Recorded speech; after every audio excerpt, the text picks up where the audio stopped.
ನಾನು ಪ್ರತಿ ವಿಡಿಯೋದಲ್ಲೇ ಹೇಳೋ ಹಾಗೆ ಒಂದು ಒಳ್ಳೆ ಸಿನಿಮಾ ಆಗ್ಬೇಕು ಅಂತಂದ್ರೆ ಒಳ್ಳೆ ಕತೆ ಮುಖ್ಯ ಆಗಿರುತ್ತೆ. ಆದ್ರೆ ಬರೀ ಒಂದು ಕಥೆಯಿಂದ ಸಿನಿಮಾ ಗೆಲ್ಲೋದು ಕಷ್ಟ.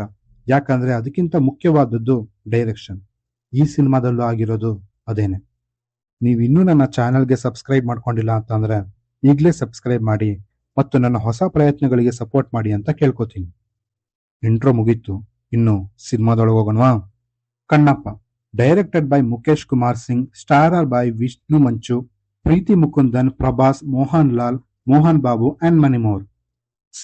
ಇಲ್ಲಿನ ಕತೆ ನಮ್ಗೆಲ್ಲ ಗೊತ್ತಿರೋದೆ. ಯಾಕಂದ್ರೆ ನಮ್ ಕನ್ನಡ ಭಾಷೆಯಲ್ಲೇ ಎರಡೆರಡು ಬಾರಿ ಈ ಸಿನಿಮಾ ಬಂದಿದೆ. ಒಂದು ಡಾಕ್ಟರ್ ರಾಜ್ಕುಮಾರ್ ಅವರ ಬೇಡರ ಕಣ್ಣಪ್ಪ, ಇನ್ನೊಂದು ಶಿವರಾಜ್ ಕುಮಾರ್ ಅವರ ಶಿವ ಮೆಚ್ಚಿದ ಕಣ್ಣಪ್ಪ. ಪ್ಲಾಟ್ ಸಿಂಪಲ್ ಆಗೇ ಇದೆ. ದೇವರ ಮೇಲೆ ನಂಬಿಕೆನೇ ಇಲ್ಲದೆ ಇರುವಂತ ಒಬ್ಬ ವ್ಯಕ್ತಿ ಹೇಗೆ ದೇವರ ಲೀಲೆಗೆ ಸಿಕ್ಕು ಬದಲಾಗ್ತಾನೆ ಅನ್ನೋದೇ ಕತೆ. ಸಿಂಪಲ್ ಆಗಿ ಹೇಳ್ಬೇಕು ಅಂತಂದ್ರೆ ನಾಸ್ತಿಕ ಹೇಗೆ ಆಸ್ತಿಕನಾಗೋದು ಅಂತ ಅಷ್ಟೇ. ಸಿಂಪಲ್ ಸ್ಟೋರಿ ಲೈನ್ ಇದ್ರೂ ಪರವಾಗಿಲ್ಲ, ಆದ್ರೆ ಸೀಕ್ವೆನ್ಸಸ್, ಸ್ಕ್ರೀನ್ ಪ್ಲೇ ಎಂಗೇಜಿಂಗ್ ಆಗಿತ್ತು ಅಂತಂದ್ರೆ ಸಿನಿಮಾ ಚೆನ್ನಾಗೇ ಇರುತ್ತೆ. ಆದ್ರೆ ಇಲ್ಲಿ ಕಂಪ್ಲೀಟ್ಲಿ ಉಲ್ಟಾ ಆಗಿದೆ. ಇನ್ನು ಇಲ್ಲಿನ ಪಾಸಿಟಿವ್ ವಿಷಯಕ್ಕೆ ಬರೋದಾದ್ರೆ ಅದು ಇಲ್ಲಿನ ಪ್ಲಾಟ್ ಹಾಗೂ ಇಲ್ಲಿನ ಕ್ಲೈಮ್ಯಾಕ್ಸ್. ನನ್ಗೆ ಕ್ಯೂರಿಯಾಸಿಟಿ ತುಂಬಾನೇ ಇತ್ತು ಹೇಗಿದನ್ನ ಶೂಟ್ ಮಾಡಿರ್ತಾರೆ ಅಂತ, ಬಟ್ ಚೆನ್ನಾಗೇ ಇತ್ತು. ಇನ್ನು ಸಿನಿಮಾಗೆ ಬಿಗ್ಗೆಸ್ಟ್ ಪಾಸಿಟಿವ್ ಅಂತ ಅಂದ್ರೆ ಅದು ಪ್ರಭಾಸ್. ಅವ್ರಿಗಿಲ್ಲಿ ಒಳ್ಳೆ ಪಾತ್ರನೇ ಸಿಕ್ಕಿದೆ. ಆಲ್ಮೋಸ್ಟ್ 18-20 ನಿಮಿಷ ಸ್ಕ್ರೀನ್ ಮೇಲೆ ಕಾಣಿಸ್ಕೋತಾರೆ. ಅಲ್ಲಿನ ಡೈಲಾಗ್ ಮತ್ತು ಪ್ರಭಾಸ್ ಅವರು ಸಿನಿಮಾನ ಅಪ್ಲಿಫ್ಟ್ ಮಾಡೋದಕ್ಕೆ ಟ್ರೈ ಮಾಡಿದ್ದಾರೆ. But ಅವರಿಲ್ಲಿ lead ಏನಲ್ವಲ್ಲ. ಇಲ್ಲಾಗಿರೋ ತೊಂದರೆನೇ ಅದು.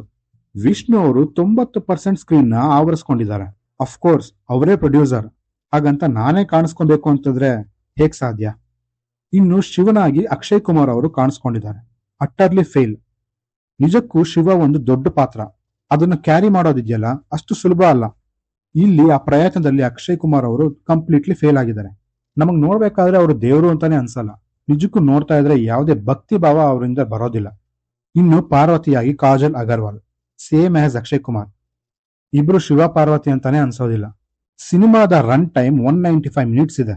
Completely dragged. ಬಾಹುಬಲಿನ ನೋಡಿ ಅಲ್ಲಿರೋ ಸುಮಾರು ಸೀಕ್ವೆನ್ಸಸ್ ನ ಕಾಪಿ ಮಾಡೋಕ್ ಹೋಗಿದ್ದಾರೆ. ಆದ್ರೆ ಇಲ್ಲಿರೋದು ರಾಜಮೌಳಿ ಅವ್ರೇನಲ್ವಲ್ಲ. ಪ್ರತಿಯೊಬ್ಬ characters performances over the top, artificial ಅಂತ ಅನ್ಸುತ್ತೆ. ಇಡೀ ಸಿನಿಮಾನ ನ್ಯೂಜಿಲ್ಯಾಂಡ್ ನಲ್ಲಿ ಶೂಟ್ ಮಾಡಿದ್ದಾರೆ. ಅದ್ಯಾಕೆ ಅಂತ ಗೊತ್ತಿಲ್ಲ. ಸಿನಿಮಾದಲ್ಲಿ ಅನ್ನೆಸೆಸರಿ ಸಾಂಗ್ಸ್, ಸೀನ್ಸ್, ಫೈಟ್ಸ್ ಅವಶ್ಯಕತೆನೇ ಇರಲಿಲ್ಲ. ಸಿಂಪಲ್ ಆಗಿರೋ ಸ್ಟೋರಿನ ಕಾಂಪ್ಲಿಕೇಟ್ ಮಾಡ್ಕೊಂಡಿದ್ದಾರೆ. ಮ್ಯೂಸಿಕ್ ಅಂಡ್ BGM ಓಕೆ ಅಂತ ಹೇಳ್ತೀನಿ. ಇನ್ನು ವಿಷ್ಣು ಅವರು ಪ್ರಮೋಷನ್ ಮಾಡೋ ಟೈಮ್ನಲ್ಲಿ ರಿವ್ಯೂವರ್ಸ್ಗೆ ರಿವ್ಯೂ ಮಾಡಬೇಕಾದ್ರೆ ಸ್ವಲ್ಪ ಹುಷಾರಾಗಿರಿ ಅಂತ ಹೇಳಿದ್ರು. ಅದ್ ಯಾವ ಅರ್ಥದಲ್ಲಿ ಹೇಳಿದಾರೋ ನನಗಂತೂ ಗೊತ್ತಿಲ್ಲ. ಓವರ್ ಆಲ್ ಆಗಿ ಹೇಳ್ಬೇಕು ಅಂತಂದ್ರೆ ಸಿನಿಮಾ ನನಗೆ ವರ್ಕ್ ಆಗ್ಲಿಲ್ಲ. ಇನ್ನು ನೀವೇನಾದ್ರೂ ಪ್ರಭಾಸ್ನ ಫ್ಯಾನ್ ಆಗಿದ್ರೆ ಈ ಸಿನಿಮಾ ನಿಮಗೆ ವರ್ಕ್ ಆಗ್ಬಹುದು. ಇನ್ನು ನೀವೇನಾದ್ರೂ ಈ ಸಿನಿಮಾನ ನೋಡಿದ್ರೆ ಹೇಗೆ ಅನಿಸ್ತು ಅಂತ ಕೆಳಗಡೆ ಕಮೆಂಟ್ ಮಾಡಿ ತಿಳಿಸಿ. ಮುಂದಿನ ವಿಡಿಯೋದಲ್ಲಿ ಸಿಗೋಣ ಅಂತ ಹೇಳ್ತಾ ನಾನಿನ್ನು ಹೋಗ್ಬಿಟ್ಟು ಬರ್ತೀನಿ.